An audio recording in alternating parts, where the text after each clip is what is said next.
आज काय विशेषचे प्रायोजक आहेत MDH मसाले. MDHनं जेवण दरवेळी मजेदार. MDH दम आलू, दाल तडका आणि मशरूम मसाला. MDH ने जेवण दरवेळी मजेदार. MDH सदैव तुम्हाला नवे स्वाद देण्यासाठी कटिबद्ध आहे. शिवसेना पक्ष चिन्हासंदर्भात आज पुन्हा सुनावणी. आमदारांचं संख्याबळ म्हणजे मूळ राजकीय पक्ष नव्हे. कपिल सिब्बलांचा युक्तिवाद तर आज शिंदेंच्या वकिलांचा प्रतिवाद.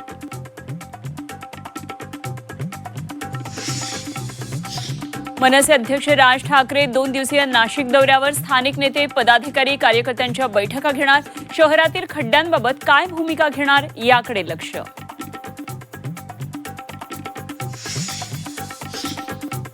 छत्रपती संभाजीनगरमध्ये कॉक्रोच जनता पार्टीच्या बैठकीचा आज समारोप. आंदोलनाचा मास्टर प्लॅन ठरल्याची माहिती. आज मोठी घोषणा होणार का याकडे लक्ष. पंतप्रधानांपाठोपाठ जेनझीला साथ घालण्यासाठी सरसंघचालक मैदानात. आज मोहन भागवत मुंबईत तरुणांशी साधणार संवाद. 15 ते 19 वयोगटातील 2000हून अधिक विद्यार्थी सहभागी होणार. देशभरातील तरुण आंदोलकांकडून राहुल गांधींची भेट. मुंबईत पोलिसांना भेटणारी रिया अहिरही भेटीला. आंदोलकांच्या पाठीशी ठामपणे उभं राहण्याचा राहुल गांधींचा निर्धार. MPSC उमेदवारांना मोठा दिलासा. गट क परीक्षेच्या अर्जासाठी 10 ऑगस्टपर्यंत मुदतवाढ. 5707 पदांसाठी भरती प्रक्रिया. निवासी डॉक्टरांच्या संपाचा आज दुसरा दिवस. होमिओपॅथी डॉक्टरांच्या CCMP नोंदणीला विरोध. आजही OPD बंद. रुग्णांचे हाल. कर्जमाफी योजनेतून 1,40,000 शेतकरी अपात्र. पात्र शेतकऱ्यांच्या खात्यात 2 दिवसात रक्कम येणार. तर 1 एप्रिलपासून पात्र शेतकऱ्यांना व्याज आकारणार नाही. पुढील 5 दिवसात राज्यात मुसळधार पावसाची शक्यता. ठाणे, रायगड, रत्नागिरी आणि सिंधुदुर्ग जिल्ह्यामध्ये मुसळधार ते अतिमुसळधार पावसाचा अंदाज. मुंबई आणि पालघरमध्ये हलक्या ते मध्यम स्वरूपाचा पाऊस बरसणार. FDAच्या कारवाई संदर्भात आज उच्च न्यायालयात सुनावणी. मंत्रालय, विधान भवनातल्या कॅन्टीन सुधारणांबाबत नोटिशीची मुदत आज संपणार. कोर्टाच्या सुनावणीकडे लक्ष. मुंबई म्हाडाच्या 2640 घरांची सोडत आज निघणार. दुपारी 12 वाजता रंगशारदा सभागृहातील सोडतीकडे नजरा. 75,000 कोण ठरणार नशीबवान याची उत्सुकता.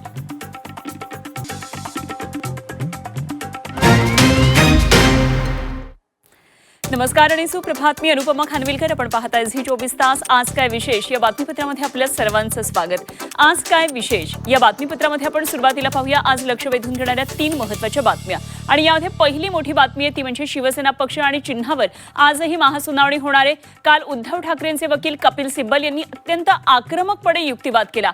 आज आता शिंदेंच्या वकिलांकडून युक्तिवाद करण्यात येणार आहे. आणि आता आज तर यावर अंतिम निर्णय लागतो आहे की पुन्हा तारीख पे तारीख हे सत्र सुरूच राहतं हे पाहणं महत्त्वाचं असणार आहे. तसंच सुप्रीम कोर्टानं निर्णय दिला तर शिवसेना नेमकी कुणाची होते याकडे संपूर्ण महाराष्ट्राच्या नजरा लागून राहिलेल्या आहेत. त्यामुळे अर्थातच दिल्लीमधून या सगळ्या अपडेट्स आपल्यापर्यंत आज पोहोचणार आहेत. या संदर्भात आणखी सविस्तर तपशील आपण या बातमीपत्रामध्ये जाणून घेऊया. दुसरी मोठी बातमी ती म्हणजे मनसे अध्यक्ष राज ठाकरे आज नाशिकच्या दौऱ्यावर आहेत आणि तिथल्या स्थानिक नेत्यांशी पदाधिकाऱ्यांशी ते संवाद साधणार आहेत. नाशिकमध्ये सध्या खड्ड्यांच्या मुद्द्यावरून राजकारण चांगलंच तापलंय. या पार्श्वभूमीवर राज ठाकरे आज आपली काय आक्रमक भूमिका मांडतात याकडे लक्ष असणार आहे.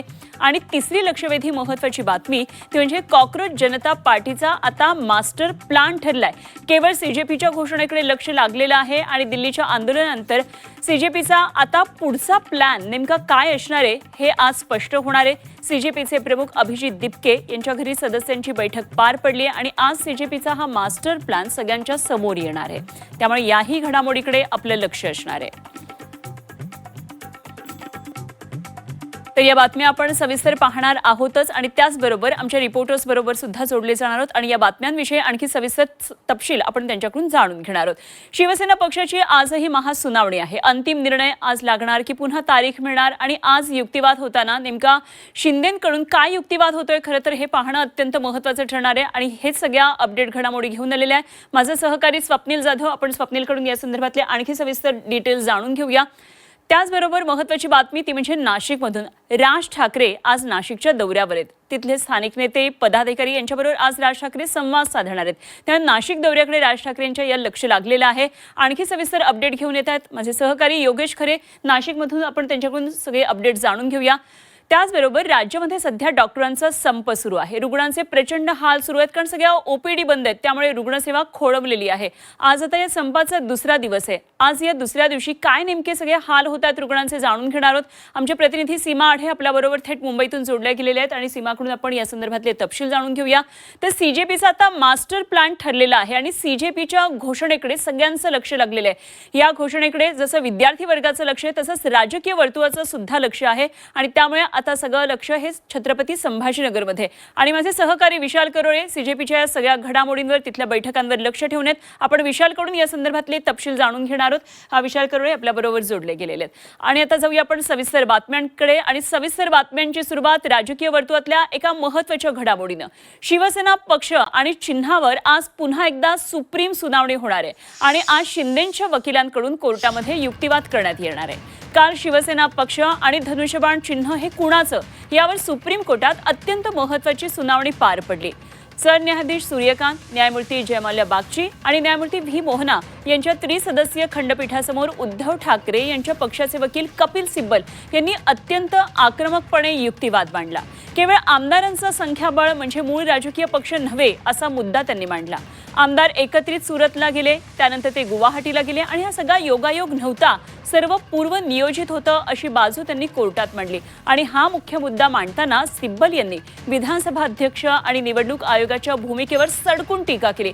कोर्टात तब्बल 1.5 तास हा युक्तिवाद काल चालला. आता यानंतर आज दुपारी 2 वाजता या प्रकरणावर पुन्हा आता पुढची सुनावणी होणार आहे. त्यामुळे आजच्या दिवसभरातल्या या सगळ्या घडामोडीकडे कोर्टामध्ये नेमकं काय होतंय, सुप्रीम सुनावणीमध्ये आज शिंदेंकडून कशी बाजू मांडली जाते हे बघणं खूप महत्त्वाचं ठरणार आहे.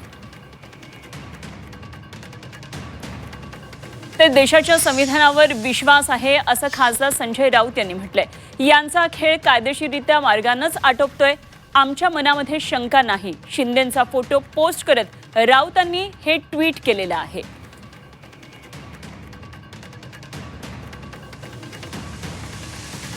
तर एकंदरीतच या सगळ्या घडामोडींवर आणखी सविस्तर चर्चा करूया. माझे सहकारी स्वप्नील जाधव आपल्याबरोबर थेट जोडले गेलेले आहे. स्वप्नील, काल आपण पाहिलं दिल्लीतल्या महत्त्वाच्या घडामोडी. सुप्रीम सुनावणीला कालपासून सुरुवात झालेली आहे.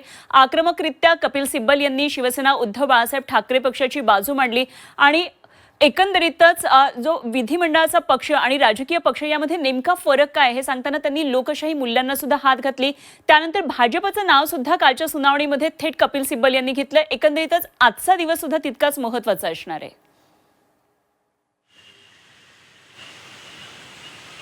अनुपमा, नक्कीच आजचा दिवसही महत्त्वाचा असणार आहे. शिवसेना पक्ष आणि धनुष्यबाण चिन्ह जे आहे याबद्दल सुप्रीम सुनावणी पार पडणार आहे. आज सुद्धा त्रिसदस्यीय खंडपीठासमोर ही सुनावणी होईल. मात्र काल जसं बघितलं तर पक्ष घटना असेल, विधिमंडळ पक्ष असेल, राजकीय पक्ष असेल, पक्षप्रमुख असतील आणि त्यांचे अधिकार नक्की कोणकोणते आहेत आणि कशा प्रकारे ते अधिकार वापरायचे या संदर्भातील युक्तिवाद खरं तर कपिल सिब्बल यांनी काल केला होता. यानंतर आज पक्ष फुटीनंतर आमदार जेव्हा पळून गेले त्यानंतर पुढे काय काय घडलं, खरं तर मग सुप्रीम कोर्टातील सुनावण्या सुरू होत्या. त्याच दरम्यान केंद्रीय निवडणूक आयोगाकडे सुद्धा सुनावण्या सुरू होत्या. अनेक कागदपत्र सादर करण्यात आले. कशा प्रकारे घटना, या घटनेची मोडतोड ही शिंदे गटाकडून करण्यात आली आणि हे आपणच या पक्षावरती कशा प्रकारे दावा आहे आमचा आणि कशी घटना चुकीची आहे या संदर्भातील कागदपत्र सुद्धा सादर केले. मात्र एकूणच कपिल सिब्बल यांनी काल जे 2014, 2013 आणि 2019 पर्यंतची जी घटना होती यामध्ये केलेले बदल असेल, गटनेते पद असेल, प्रतोद असेल आणि याची निवड आणि त्याचा अधिकार नक्की कुणाकुणाला होता आणि कशा प्रकारे ही निवड प्रक्रिया करण्यात आली. आणि एकूणच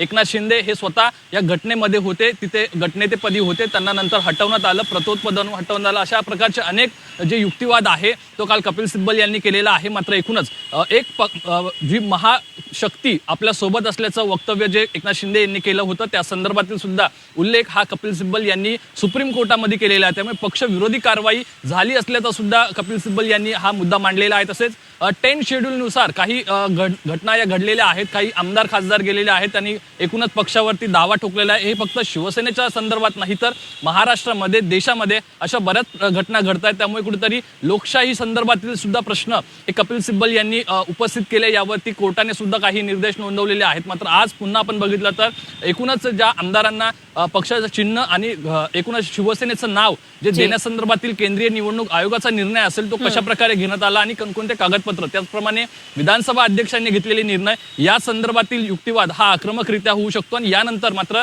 शिंदे गटाला आज वेळ दिला जातो का हे पाहणं महत्त्वाचं आहे. मात्र पुन्हा शिंदे गटाला वेळ देण्यात येऊ शकतो. त्यामुळे महत्त्वाच्या आजच्या दिवसामध्ये कपिल सिब्बल नवीन मुद्दे काय मांडणार याकडे सर्वांचं लक्ष लागून राहिलेलं आहे. निश्चितच स्वप्नील, धन्यवाद दिलेल्या आहे सगळ्या सविस्तर माहितीसाठी आणि निश्चित आणखी काही डिटेल्स अपडेट्स येतील आपल्याकडे आणि यावर आपण जरूर चर्चा करूया. तुर्तास धन्यवाद. स्वप्नील जाधव आमचे प्रतिनिधी आपल्याबरोबर होते. तर याच संदर्भात काल खासदार संजय राऊत आणि राहुल शेवाळे यांनी काय प्रतिक्रिया दिली तेही आपण पाहूया.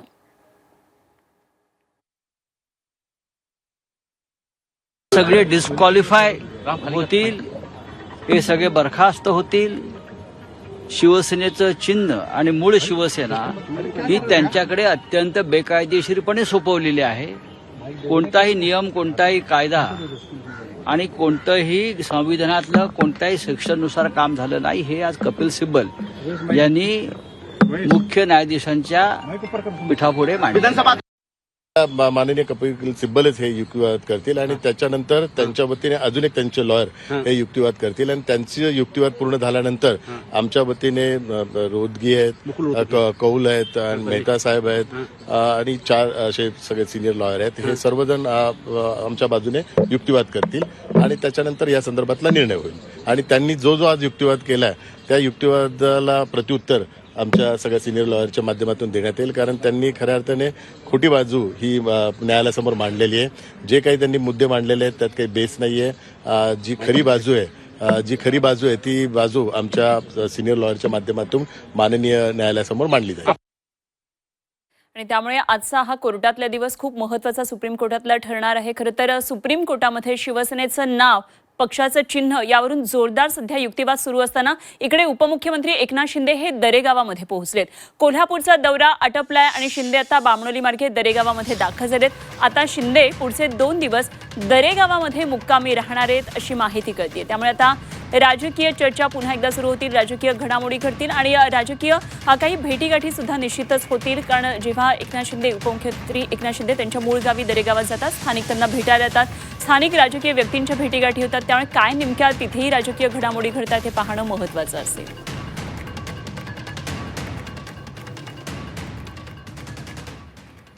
जाऊया पुढच्या बातमीकडे. मनसे अध्यक्ष राज ठाकरे यांच्या संदर्भातली बातमी. त्यांचा दौरा आता आजपासून सुरू झालेल्या नाशिकच्या 2 दिवसीय दौऱ्यावर ते आहेत आणि स्थानिक नेते, पदाधिकारी आणि कार्यकर्त्यांच्या ते बैठका घेणार आहेत. नाशिक शहर आणि ग्रामीणमधल्या संघटनात्मक आढावा ते घेणार आहेत. शहरातला खड्डे, संथगतीनं सुरू असलेल्या कुंभमेळ्याच्या कामांवर राज ठाकरे आज नेमकी काय भूमिका मांडतात याकडे सर्वांचं लक्ष लागलेलं आहे. खड्डे आणि अपूर्ण कामावरून विरोधक सध्या आक्रमक आहेत. या सर्व पार्श्वभूमीवर राज ठाकरे यांच्या नाशिक दौऱ्याला विशेष महत्त्व प्राप्त झालेलं आहे.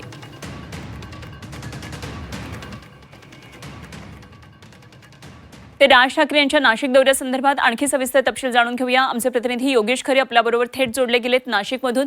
योगेश, राज ठाकरेंच्या या दौऱ्याकडे विशेष लक्ष असेल कारण सध्या खड्ड्यांचा प्रश्न जो आहे तो अगदी मुख्यमंत्र्यांच्या दरबारी सुद्धा आलेला आहे. राज ठाकरेंचं नाशिकवर विशेष प्रेम आहे हे आपल्याला सगळ्यांनाच आपण जाणतो. त्यामुळे निश्चितच या स्थानिक समस्यांबाबत त्यांच्या पक्षीय ज्या घडामोडी आहेत, तिथल्या बैठक आहेत त्या संदर्भात ते बोलतील. मात्र या स्थानिक प्रश्नांसंदर्भात ते काय नेमकी भूमिका घेतील हे सुद्धा खूप महत्त्वाचं आहे.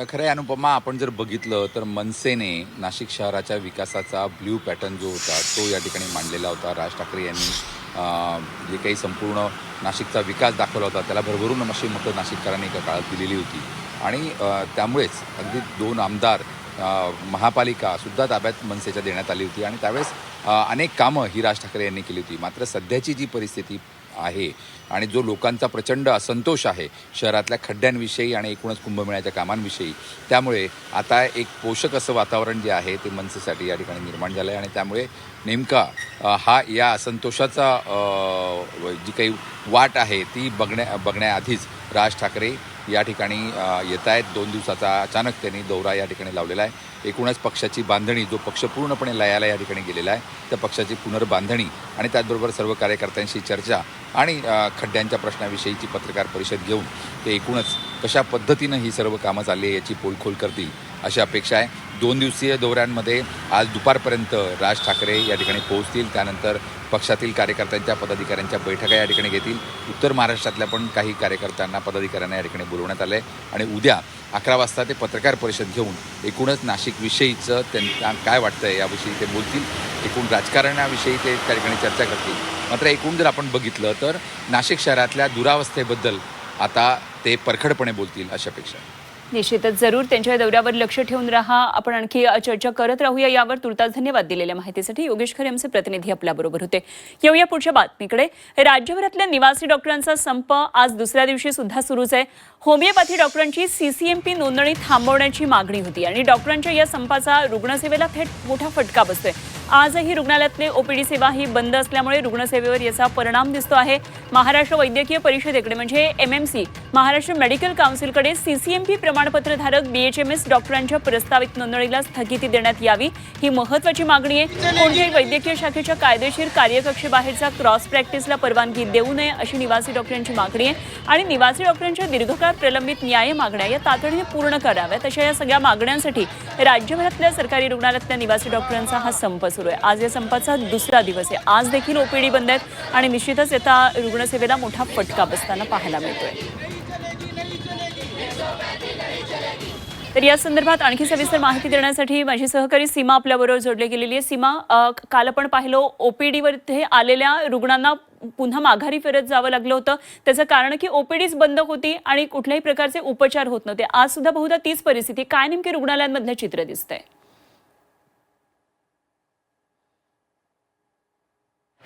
नक्कीच अनुपमा, आज निवासी डॉक्टरांच्या संपाचा दुसरा दिवस आहे. काल वैद्यकीय शिक्षण विभागासोबत सेंट्रल मार्डच्या प्रतिनिधींची बैठक पार पडली मंत्रालयामध्ये. मात्र ती बैठकसुद्धा निष्फळ ठरली. त्या बैठकीमध्ये तोडगा निघालेला नाही. त्यामुळे आजचा जो संप आहे तो कंटिन्यू करण्यात आलेला आहे आणि सोबतच निवासी डॉक्टरांनी कालच्या बैठकीमध्ये असा इशारा देण्यात आलेला आहे की लवकरात लवकर जर आमच्या मागण्यांवरती जर तोडगा काढण्यात आला नाही तर पुढील 24 तासात एमर्जन्सी सेवा जी आम्ही सुरू ठेवलेली आहे आत्तापर्यंत तरी, तर ती सेवासुद्धा आम्ही बंद करू आणि त्याचा जास्तीत जास्त परिणाम जो आहे तो आपल्याला या आंदोलनामुळे बघायला मिळेल.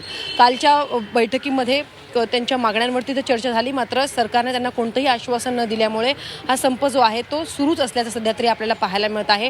ठिकठिकाणी OPD सेवा बंद असल्यामुळे त्याचा थेट परिणाम सकाळी आलेल्या रुग्णांवरती, म्हणजे जे नियमित चेकअपसाठी येत असतात OPDमध्ये आणि एमर्जन्सीसाठी येत असतात त्यांच्यावरती जो आहे तो परिणाम पाहायला मिळतोय आणि सोबतच आलेल्या रुग्णांना माघारी घरी जावं लागतंय. आपल्यासोबत काही जे रुग्णालयातले माडचे डॉक्टर आहेत, आपण त्यांच्याशी बातचीत करूया. नक्की त्यांची काय भूमिका आहे आणि कालच्या बैठकीमध्ये काय ठरलं. OPD सेवा तर तुम्ही बंद ठेवलेलीच आहे. कालच्या बैठकीमध्ये असं ठरलं की जर मागण्या लवकर जर मागण्या मान्य केल्या गेल्या नाही तर एमर्जन्सी सेवासुद्धा आम्ही बंद करू. हां, तसं तर आम्ही पहिल्याच दिवशी तुम्हाला सांगितलं होतं की पहिल्या दिवशी फक्त OPD वगैरे बंद राहील आणि दुसऱ्या 24 तासानंतर आम्ही एमर्जन्सी सेवासुद्धा बंद करू.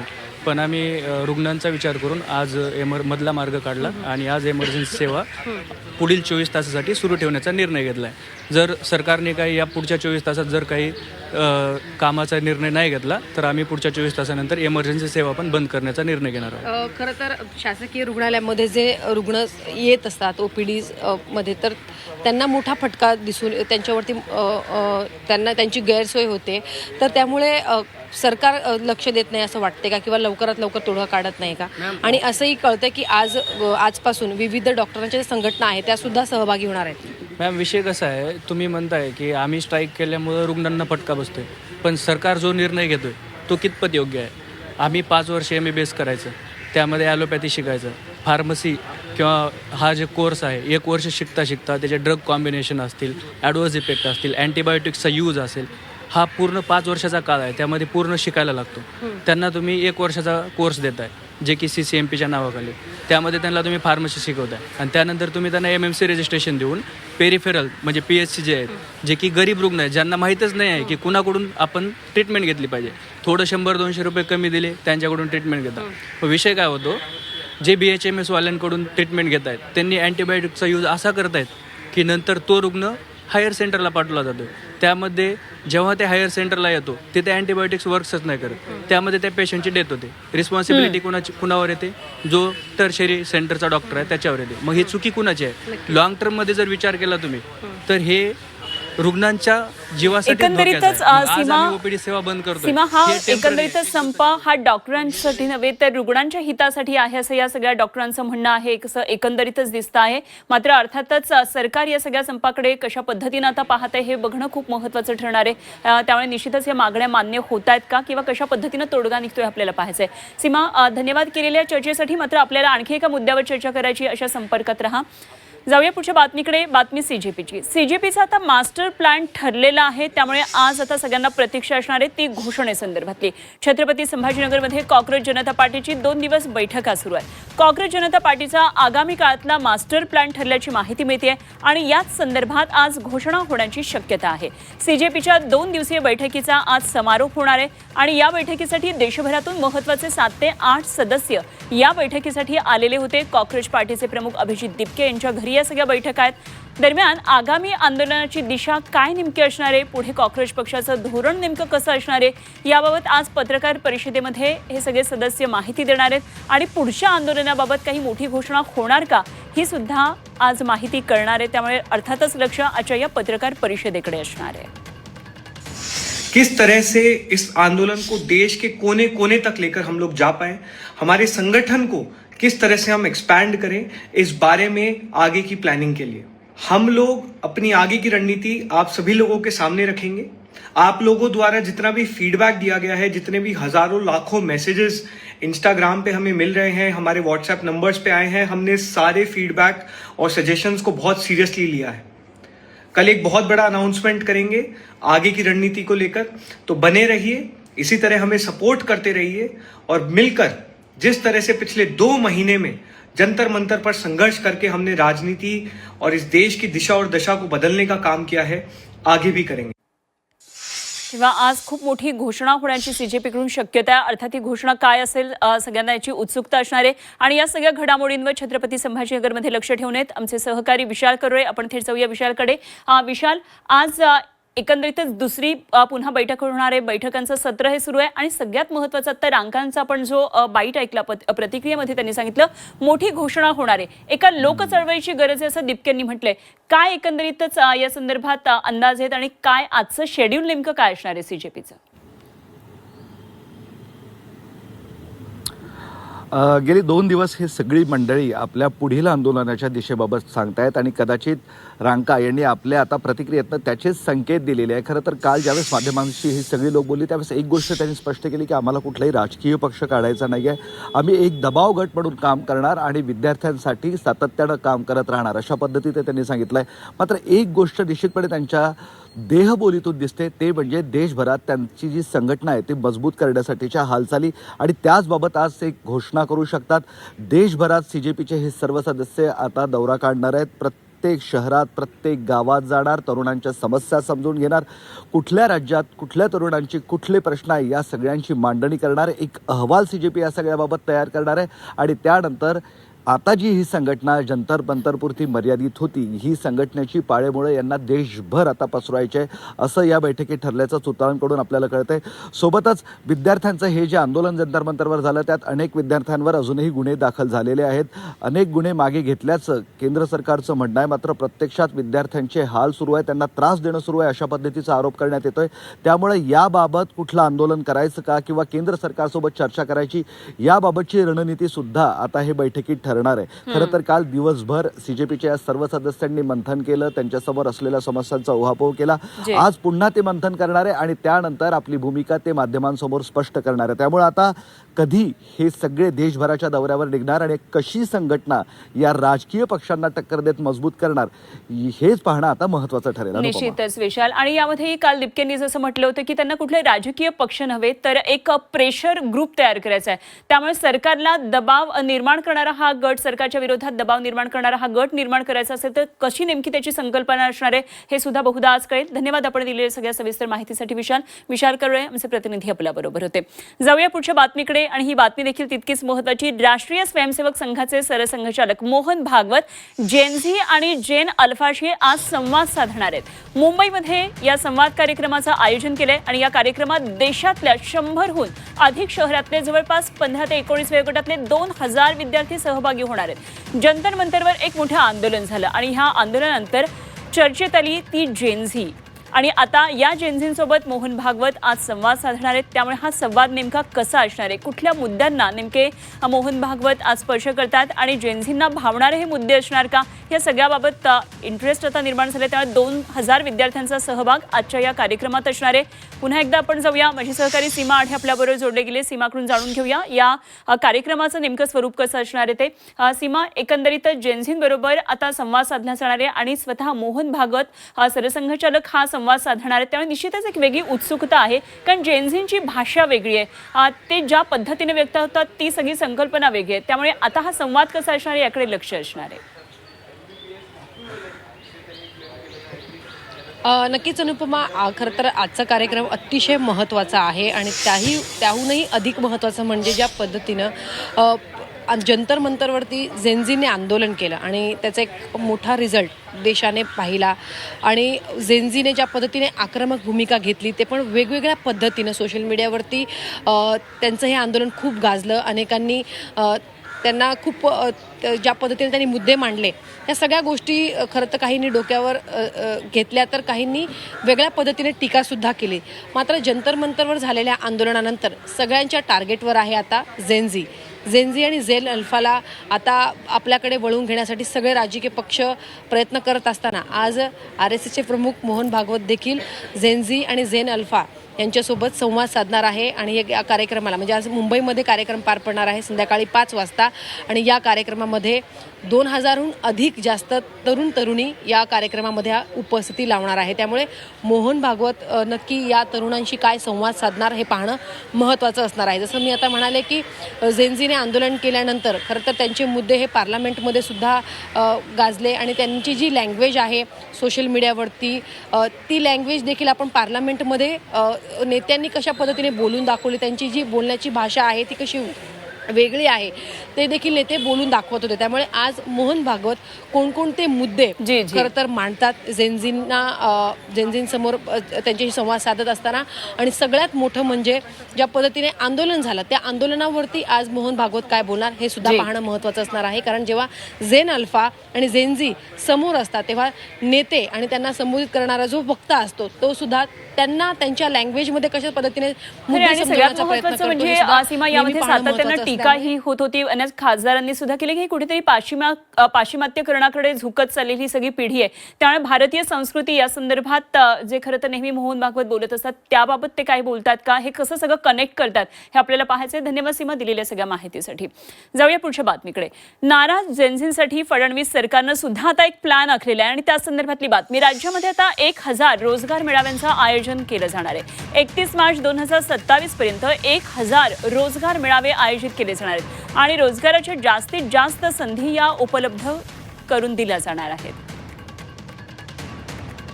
एकदा आपण पाहूया ग्राफिक्सवर ही माहिती. तर नाराज जेनझींसाठी सरकारचा हा प्लॅन आहे. गरजू तरुण सामाजिक संस्थांशी संपर्क साधून रोजगार मेळाव्यांचा विस्तार आता होणार आहे. राज्यातल्या प्रत्येक जिल्ह्यात तालुक्यामध्ये रोजगार मेळाव्याची माहिती दिली जाणार आहे. तज्ज्ञ NGOच्या माध्यमातून तरुणांना मार्गदर्शन करण्यात येईल, त्यांचं समुपदेशन करण्यात येईल. व्यक्तिमत्व विकास, शिष्टाचार, बायोडेटा तयार करणं, संभाषण कौशल्यावर यामध्ये भर दिला जाणार आहे. ॲप्टिट्यूड टेस्टनुसार विविध क्षेत्रामध्ये थेट प्रात्यक्षिकं सुद्धा दिली जाणार आहेत. रोजगार मेळावे आयोजित न करता पूर्व प्रशिक्षण देण्याचा सरकारचा मानस आहे.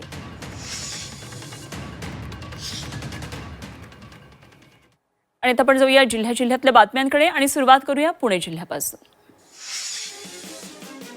भारतीय हवामान विभागानं पुण्यासह राज्यातल्या अनेक जिल्ह्यांना पावसाचा येलो अलर्ट जारी केला आहे. पुणे, मुंबई, ठाणे, रायगड, कोकण आणि पश्चिम महाराष्ट्रातल्या काही भागामध्ये हलक्या ते मध्यम सरींची शक्यता वर्तवण्यात आली आहे. शिरूर शहरामध्ये गर्दीच्या ठिकाणी एका ज्येष्ठ नागरिकाची दुचाकी चोरट्यानं लंपास केली आणि ही चोरीची संपूर्ण घटना सीसीटीव्हीमध्ये चित्रित झाली आहे. पोलिसांकडून सीसीटीव्ही फुटेजच्या आधारे चोरट्यांचा शोध सुरू आहे. पुण्यामध्ये हडपसर, दापोडी, फुगेवाडी, विषारी दारूमुळे 21 जणांचा या ठिकाणी बळी गेला होता आणि या प्रकरणामध्ये कारवाई करत CIDनं मुख्य आरोपीसह 9 आरोपींवर आता मकोका अंतर्गत कारवाई केली आहे आणि विशेष पोलीस महानिरीक्षकांनी या कारवाईला मंजुरी दिली आहे.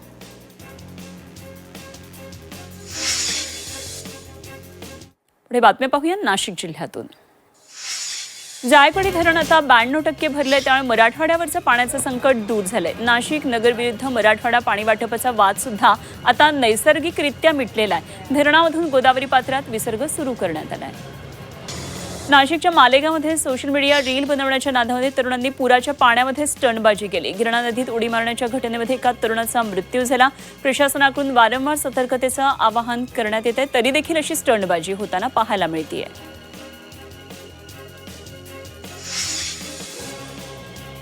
पुढे बातम्या पाहूया छत्रपती संभाजीनगरमधून. डॉक्टर बाबासाहेब आंबेडकर मराठवाडा विद्यापीठातल्या यंदाच्या प्रवेश प्रक्रियेमध्ये मोठी घट झाली. विद्यापीठातल्या 49.45% जागा रिक्त राहिल्यात. विद्यार्थी पुणे मुंबईसारख्या शहरांकडे वळत असल्याचं चित्र त्यामुळे आता निर्माण झालंय. जायकवाडी धरणामध्ये पाण्याची आवक कायम आहे. 18 दरवाजे 1.5 फूट उंचावण्यात आलेत आणि गोदावरी नदीपात्रामध्ये 28,134 क्युसेक पाण्याचा विसर्ग सुरू आहे. धरणातला पाणीसाठा 93.49% पोहोचला आहे.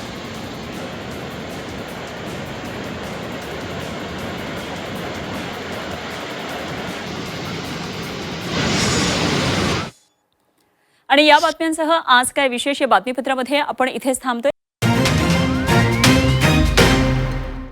आज काय विशेषचे प्रायोजक आहेत MDH मसाले. MDHनं जेवण दरवेळी मजेदार. MDH दम आलू, दाल तडका आणि मशरूम मसाला. MDH ने जेवण दरवेळी मजेदार. MDH सदैव तुम्हाला नवे स्वाद देण्यासाठी कटिबद्ध आहे.